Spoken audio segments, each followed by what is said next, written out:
We all have a concept of what it is to be human. But what does it mean to be humane? How can kindness, goodness, understanding and love transform our lives and our communities?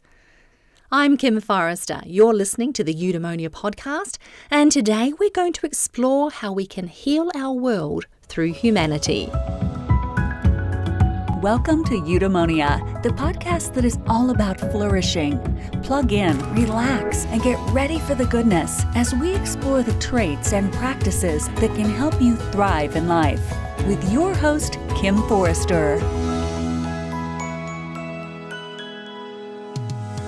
Mohammed Lila is a global correspondent and news anchor renowned for producing compelling multi-platform content, often in hostile and remote areas of the world.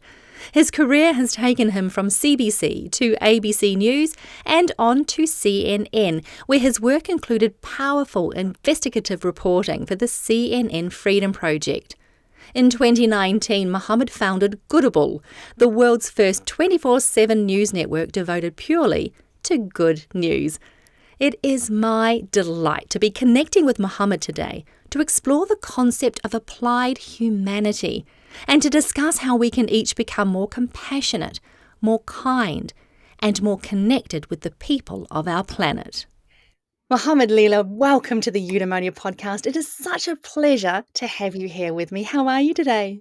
This is the best day of my life. Well, that is the most amazing attitude. We love it. Bring it on. I wanted to talk to you specifically about humanity in terms of applied humanity. And let's start with your job as an international news correspondent. In that role, Mohammed, you have covered some pretty dark topics, right? You've covered KKK rallies and human trafficking and active war zones. And in my view, because of the work that you've covered, I think you'd be forgiven if you'd become pretty cynical and pessimistic about the world. After all you have witnessed and reported on, what is it that keeps your hope for humanity alive? First of all, Kim, thank you for having me on. And that is a beautiful question because I know that there are many people who are in my position, correspondents who have traveled around the world and covered a lot of dangerous and sometimes dark stories that have lost hope. They have become skeptical. They've become cynical. They don't see the world as getting better. All they see is humanity's faults and failures repeating over and over again. And I came across that point in my life too, where I had a choice to make. I could have gone down that road, or I could have gone down a different path.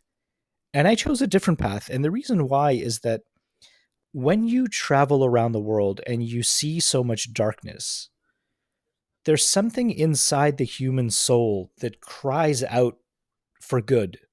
It's like, for example, if you're in a cave that's very dark, there's something inside you that will cry out for sunlight. An example that I use often is if you're in a modern city and that city only has McDonald's.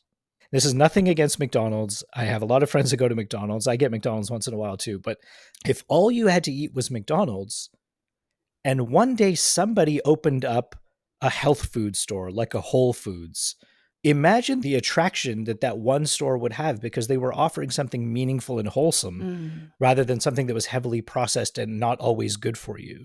I think we have a choice in the way that we live our lives and the way that we look at the world. And I try to look at the world through the lens of goodness.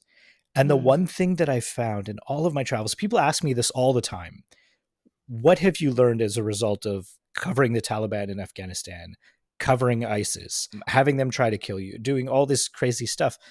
My answer is always the same. It took me a while, but I realized that at our very core, human beings are all the same.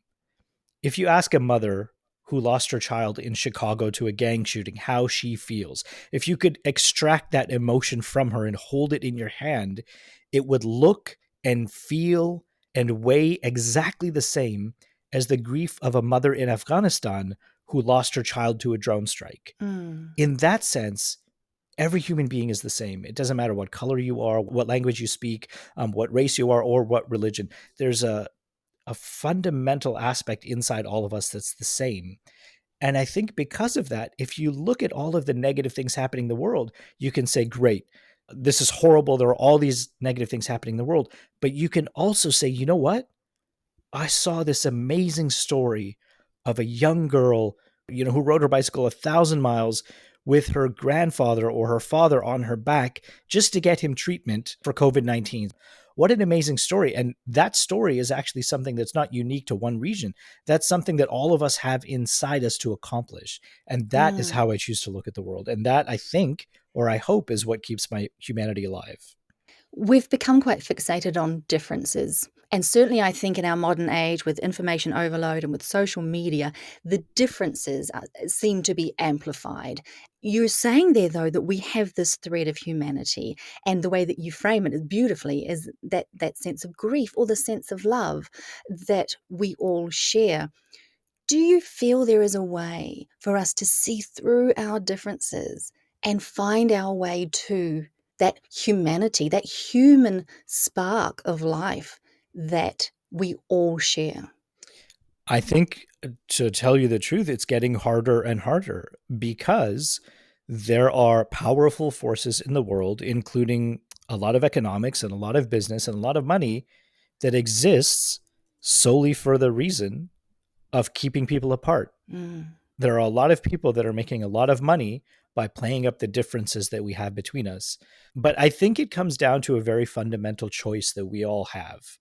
It's a choice that we have in how we choose to see the world and how we choose to live our lives. And one of the things that I found, at least over the last, definitely over the last couple of years, is that kindness spreads. Just like hatred can be contagious, kindness is contagious as well. And I choose to believe that kindness is more contagious and more powerful and more unifying than anything else in the world. And I think that we, and I say we in very broad terms, meaning we as the human species, have something hardwired in us that wants other people to be happy just the way that we are.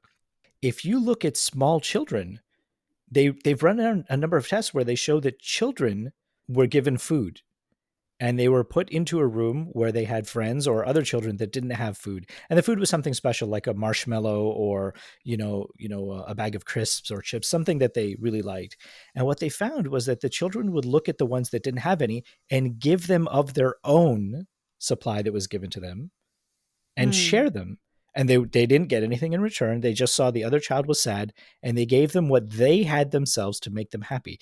And that suggests that we are hardwired to make other people happy.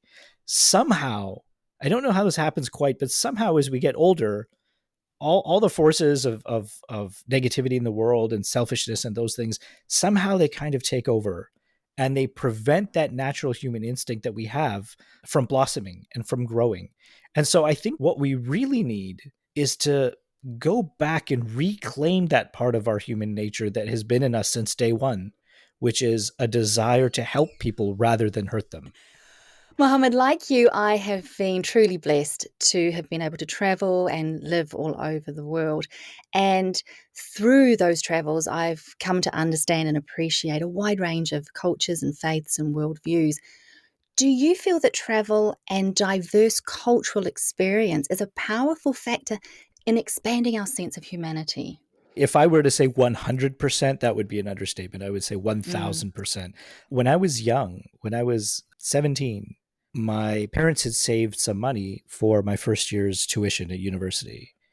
And I told my parents that as soon as they gave me that money, I was going to blow it all on a trip to go and travel to places that I wanted to travel.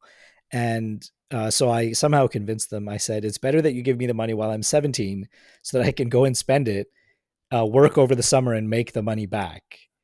And it was a logical argument and they agreed. So when I was 17 years old, I went to Mecca, I went to Jerusalem, and I went to Damascus, all on the same trip. 3 amazing ancient world cities all in the same trip. And I went to London as well, which is also pretty good as well. And that one trip opened my eyes in a way that no textbook ever could, no YouTube video ever could. And so if it was up to me, I would actually mandate that all schools work in one semester where a student is expected to travel. I'm just a very strong believer in being able to experience and taste other cultures as a way of growing your own being and growing your own, as you say, growing your own sense of humanity. For those who can't travel, Mohammed, and there are many people for economic reasons or, for health reasons that can't travel, and certainly because of the pandemic recently, it's become more and more difficult to do so. Do Mm. you feel that people can expand that sense of cultural diversity and cultural awareness from their own homes or from their own communities? I read a very interesting thing that was common in Europe and, quite frankly, in other regions during the Middle Ages and even beyond, even right up to like the 19th and early 20th century. Oftentimes, people would send their children to go and live with extended family members in other parts of the world. Mm, mm, So for example, it was very common in the Middle Ages, for example, if you lived in one town, for you to send your child to live with a cousin or an uncle in a completely different town, maybe where they spoke a different language, where they had a different culture, where they had a different custom, and they might spend as long as a few years there and then come back. Now, there were all sorts of practical reasons for that. A lot of this had to do with farming economies and the ability of labor and social networks and social support. But one of the biggest benefits that had was that it exposed people automatically at a young age to different ways of living. And they were able to do that without spending money because they relied on extended family. Now, in today's modern world, we don't always have that support system. So the question becomes, how do you do it? Well, Singapore is a great example of this because within Singapore, you have probably one of the most diverse populations of anywhere in Asia, maybe anywhere in the world.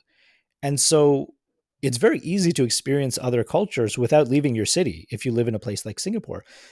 Now, you could say, well, not every city in the world is as diverse as Singapore. You can't just, for example, if you're living in Austin, Texas, you can't go and sample dozens of types of Asian cuisine because they might not be available.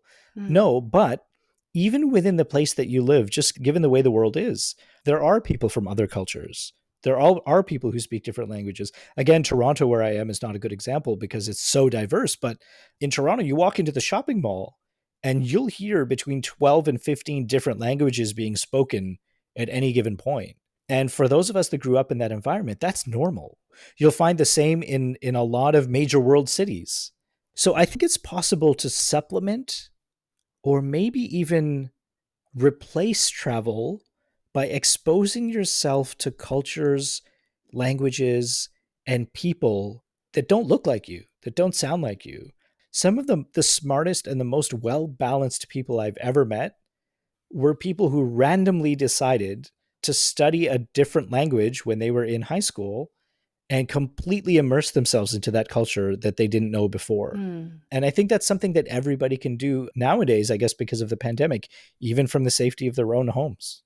One of the most extraordinary things that I love about Singapore, as you say, so many different ethnicities and so many different faiths here.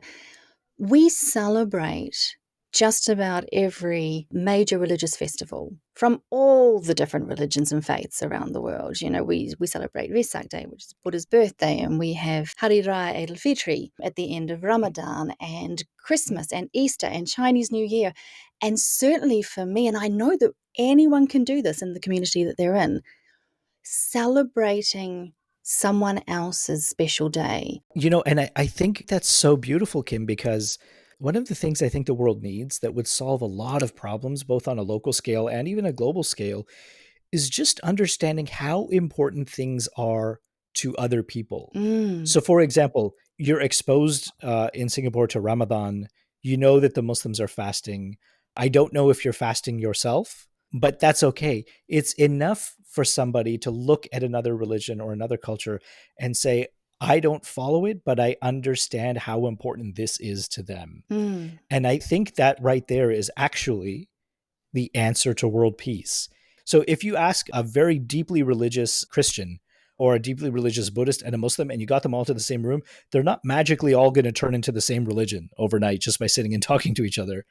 What might happen is they might say, look, I hold these beliefs very deeply to me, but I can now see how your beliefs are so deeply held for you. mm. And that's enough because it's unreasonable to expect people to agree. I think disagreements can actually be a force for good in the world. But what we need to learn to do is give people space. As long as they're not harming anybody, as long as they're not, a danger to themselves or to others, give people space. Let them live, let Mm. them have their beliefs, let them have their way. And that's enough. While we're on the subject of dignifying what is important to other people, a few years ago in an interview, you were explaining how meaningful it can be to simply pronounce someone's name correctly. That's right. But if we want to learn to pronounce someone's name correctly, or if we want to understand some of these religious rituals or cultural practices, it can feel really awkward knowing how to broach that subject, right? It can feel really awkward knowing how to ask in a way that is sort of respectful and non-offensive. From your experience, Mohammed, what's a respectful way for us to ask someone about and learn about these deeply intimate personal details? That's a very good question. And I think the answer is using a tool that we use as journalists all the time, which is going into a situation and assuming you don't know anything about it. Mm. Oftentimes, the best interview questions that you can ask are also the most ignorant. And it doesn't mean you don't know anything about it. It just means that you have to humble yourself to say, you know what, I don't know. And it has to come a place where it's genuine. So for example, I've been lucky. I've done interviews with world leaders, and sometimes they would say something, and I would have to pause. I would have to literally pause the Dalai Lama as he's expounding wisdom, because I have no clue what he's talking about. And I would have to say, I'm very sorry, Your Holiness. I don't understand. Can you explain that to me in simpler terms? Mm. And it's very difficult, because we go into situations all the time thinking we know more than we actually do. Yeah. And I'm not saying that as journalists. I think just as human beings, oh well, I know about this because I read it on Wikipedia. It doesn't make you an expert. It just means you think you know something. But if you abandon that, if you shed that presupposition that you know something, it makes it much easier. So I think, for example, if I were in Singapore, I would see things that I have never seen before. I would see religious ceremonies. I would see foods. I would see all sorts of things. And I think that the right way to approach it is out of a sense of genuine humility. Mm. Just approach people and say, listen, I'm really sorry. I've never seen this before. I'm new here, or I don't understand this. Can you explain this to me? Or I've never come across somebody, for example, whose first name starts with the letter X. So if you grew up Mm. in the English language, it's rare to find people whose first name starts with the letter X. It's even more rare when you're dealing with people whose names have been transcribed from an Asian language where the X is pronounced very differently, right? Yes. So it's not an X like Xavier, it's a sh, right? And Yes. so, you run the risk of mispronouncing that person's name unless you can work the courage to ask them and say, listen, I'm very sorry. It's not part of my cultural framework that I was raised with. What's the right way to pronounce your name? And here's a simple test that you can do. When you get lost and you need to ask for directions, how do you ask for them? Do you ask for them as though you know something, or are you just completely lost? No. And right. So if I get lost and I'm on a subway somewhere, I'll say, excuse me, I'm really sorry, but how do I get to the Upper West Side? Mm. Or if I was in Toronto, I'd say, I'm really sorry, but how do I get to the CN Tower? And if you think about how you ask that, the tone of your voice, it's a very sincere thing that you're asking. Well, why can't we just ask sincerely about all sorts of stuff? People's names, people's cultures, their religions. Mm. I think we can do the same thing. But there's something inside of us that maybe feels insecure, like we don't want to offend people. And that's understandable. But if it comes from sincerity, then I don't think we need to worry. That kind of brings us back to children, because I think children ask with humility and ask with pure curiosity, don't they? They ask any sort of It's question that they it's want to know. it's built in. And let me ask you, Kim, isn't that innocence beautiful? Yeah, absolutely. And it resides within each of us still, right? It's just been battered down, I think. And actually, that brings me to my next question. I'd love to hear your answer on this. Most of us actually go through life replaying the patterns and the habits and the thought processes that we're taught as children, right? That we are those thought patterns and those habits and those behaviors that bring us away from that beautiful innocence of self. Do you feel that there are things that we can unlearn as adults that will take us back to a pure sense of humanity? There was a really good book written by a philosopher named Rousseau, Jean-Jacques Rousseau, very famous. I think it was during the Enlightenment period in Europe. And he wrote a book. It was called Émile. I think it was called Émile. Forgive my ignorance if it wasn't, but it's been a while since I read it. But Émile was his fictitious daughter. And the book describes how he raised his daughter to basically I don't know if this is the right word, but to unpollute her upbringing from all the trappings of modern Western society, all the Mm, expectations, all the processes that had been introduced as a result of living in that time, in that world. And he wrote the book as though he wanted to maintain her fundamental humanity before it got damaged and tampered by the modern world. mm, And it was very interesting because things like schooling, things like what it means to be a citizen, things like social constructs really come into focus when you ask yourself, am I doing this based on a social construct that I live in, or am I doing this because it's the right thing to do? mm, So there are a ton of things that we need to unlearn. One of the best books that I read in my life was a book called A Different Kind of Teacher. It was written by a teacher himself who became a scholar by the name of John Taylor Gatto.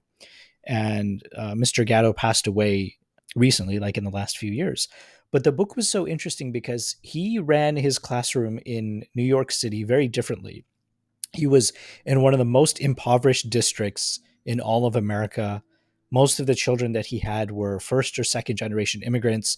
Parents were working multiple jobs. There were drug issues in his district. There were attendance issues in his district. There was violence, you name it. If you think of the worst place to teach in America, it was his district. And what he started doing mm. was he started letting the children take control of their own education. So he only actually taught in a classroom for 1 or 2 days a week. One day a week was self-designed study, where the kids found something that they enjoyed and they built their own study program around it themselves. Another was go to work with your parents day. So if your father or mother is a nurse or a mechanic or a carpenter or a delivery person, you go to work with them and you learn whatever it is that they know. Another thing that he did was he spent a day with the children out 1 day a week on a field trip where they would participate in something that made them feel like they were part of a community. It could be going and volunteering in a soup kitchen. It could be building houses with Habitat for Humanity. It could be any number of things. But he wound up winning the best teacher in America for 2 years in a row. And if you read his book, A Different Kind of Teacher, it's all testimonies from his own students talking about the difference that he made in their life and how he made them see that they were part of an actual community that was beyond the borders and the walls of their school. And I think Yeah. this is something that unfortunately we need to unlearn. If you live in a modern city, it's very hard to find a community. I mean, nowadays in North America, at least, sometimes you're lucky if you even know your neighbors more than two houses away from you. Mm. But the reality is that if there's a flood on your street, you will need your neighbor's help and they will need yours. So whether you like it or not, you're part of a community. I think we have a false sense of community sometimes. What we need to go back to is a real sense of community where you don't feel shame to go to your neighbor's house and say, I'm very sorry, but I just ran out of eggs and the grocery store is at least 10 minutes away. Can I just borrow an egg or two? There are parts of the world where you can still do that. I've lived in parts of the world where that's still normal, but unfortunately we've lost that in a lot of other places. And I think if we can unlearn some of those modern trappings, it'll bring us closer together as humanity. Mohammed, I want to talk about Black Lives Matter. Now, I certainly am not qualified to add to the conversation, but I love to listen, to what others have to say. In my view, the Black Lives Movement is vitally important. It is desperately overdue.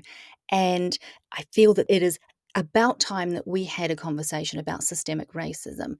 The only challenge that I find is that the Black Lives Matter hashtag is very USA centric. And there are many people around the world, including myself and others that I know, that would actually like to expand that conversation and include marginalized groups and systemic inequalities in our own countries, in our own communities. In your view, how can we sort of localize this Black Lives Matter movement and have this really important, overdue conversation in a way that still honors Black America and their very real call for justice? Kim, that is a super important question because there are racial injustices and very real inequality around the world that target all sorts of racialized and minority groups. I'm not an expert in this. And so if somebody were to ask me, for example, if George Floyd were alive today, what would you ask him? Mm. And my answer would be, well, I wouldn't ask him anything. I would just listen. Mm. And I think if you are not part of the Black community in America, you can be an ally, you can be a supporter, and you can try to understand. But I think the most important thing is just to listen. The way you introduce this issue is beautiful because that's the most important thing that you can do. In America, at least, amongst sort of the right wing and I don't want to say the left wing, but amongst the right wing and people who support Black Lives Matter, one of the important debates is Black Lives Matter versus All Lives Matter. Yeah. And on the surface of it, you could say, well, okay, nobody would disagree that Black Lives Matter and nobody would disagree that all lives matter. They're both valid propositions, right? If you look at it. But what the Black Lives Matter movement, as far as I can tell, is saying is that they're not saying that all lives don't matter, right? Or that they're not disagreeing with all lives matter. What they're saying is that there's a particular moment right now in history where the needs and the issues of the Black community need to be addressed. And if you step back and you look at it, it actually makes a lot of sense because this has been building up for 400 years. Black Lives Matter is not something new. It's not something recent. It's been going on for generations upon generations upon generations. And so this is an immediate need that people of that movement feel needs to be fixed right away, which doesn't eliminate the need for other types of racial inequality and injustice to be taken away. It's just an acknowledgement from that particular movement that now is time. It's time now to address this in a meaningful way. Yeah. And I think there are a lot of people out there that would say this is absolutely important and hope that something will happen following this that will address other injustices and that will address other inequalities in their own ways, in their own regions, in their own languages. I think the key is that it has to be organic.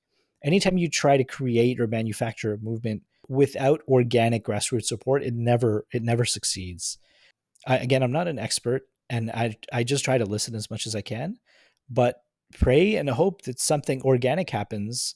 For example, Indigenous peoples are fighting for their rights in many countries, including Canada. Indeed. And my hope is that they will eventually get their rights as well. And I hope that it becomes an organic process that's strong and robust and that grows out of some of the social movements that we're seeing in other parts of the world. But it has to be an organic process. It can't be something that's forced. Certainly, in my view, a shared dignity, a shared equality is what we need to underpin a healthy and sustainable humanity. Yeah, I love your use of the word dignity and dignified, because I think that solves a lot of problems for people in different parts of the world. For example, there are certain types of food that I just cannot stand. But I hope that people who eat food that I don't eat still have a dignified place to make the food and sell it to whoever they want. But I think dignity is the key, right? Because I think dignity is worth fighting for, even when you disagree with somebody. Absolutely. Mohammed, I'm up to my final question, and this is a question I ask every guest on the Eudaemonia podcast. Can you offer a simple morning reminder? So this may be a practice, a mantra, perhaps an affirmation that is important to you, something that my listeners can start using today to help them amplify a sense of shared humanity. Can I answer that question through a very short story? I mentioned earlier that I've been blessed to interview some really interesting people. One of them was His Holiness the Dalai Lama. And I have to admit, in all honesty, I think the interview was about an hour long. I don't remember any of it.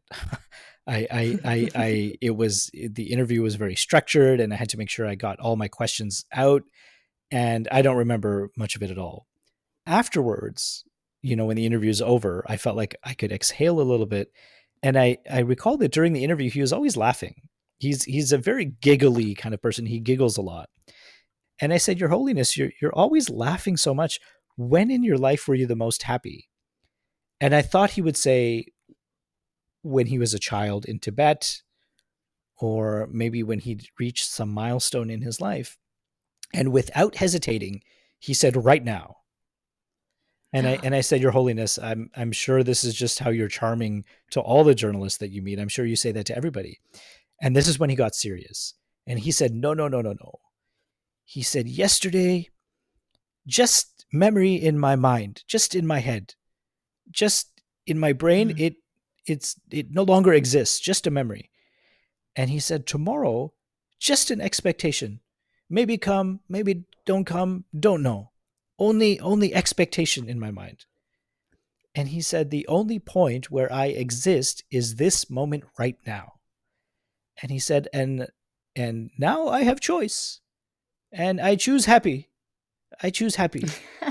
And so that was his answer to why today is the happiest day of his life. And that's the one thing that I remember from that interview. I don't remember anything else. And I remember I was at the grocery store in Toronto a couple of years later, and I was at the cashier and I was checking out my groceries. And you know, when you meet people that say, "Hey, how's your day going?" And I stopped in my tracks and I said, this is the best day of my life. And the cashier, and she stopped in her tracks and she was so taken aback. She said, what happened? Did you just have a child? Did you get a new job? And I told her the story. And she said, that's a lovely story. I'm going to remember it. And 3 months later, I went to the same grocery store and I saw the same cashier. She didn't recognize me. And I said, hey, how's it going? And she looked at me and she said, this is the best day of my life. And it was such a small lesson that His Holiness taught me that day that I think has the potential to change a person's day. So even if you're not having the greatest day in the world, if you stop when somebody asks you, hey, how's your day going? And you think about it, you're alive, you have food, you're hopefully in good health.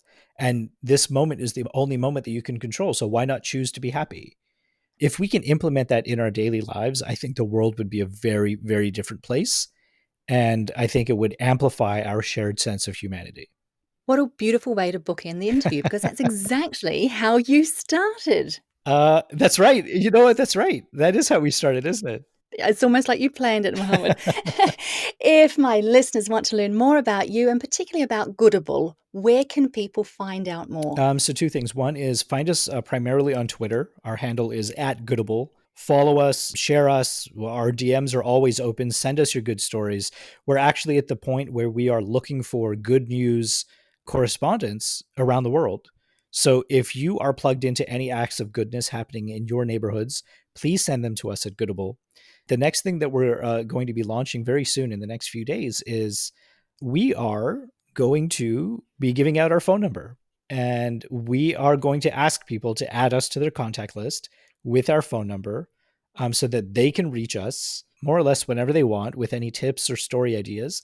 And that we will, in return, will be able to send them good news alerts whenever amazing good news happens around the world directly to their phone. Oh, that sounds truly inspiring and uplifting. Mohammed, Lila, it has just been such a delight to spend this time here with you today. Thank you for choosing to gift your time and your wisdom and your experiences and be a part of the Eudaemonia podcast. Thank you so much, Kim. And if there are any new listeners out there, they need to be subscribing to your podcast because I am smiling ear to ear right now. And this is after only, half an hour, 45 minutes. Imagine if you could listen to a podcast that made you smile ear to ear on a regular basis. I think that's what you're doing. So thank you so much for having me on. As the poet Robert Browning wrote, love, hope, fear, faith, these make humanity. These are its sign and note and character. You've been listening to the Eudaemonia podcast. If you'd like to learn more about how to live a truly flourishing life, please subscribe and check out eudaemoniapod.com for more inspiring episodes. I'm Kim Forrester. Until next time, be well, be kind to yourself, and let humanity be your guide.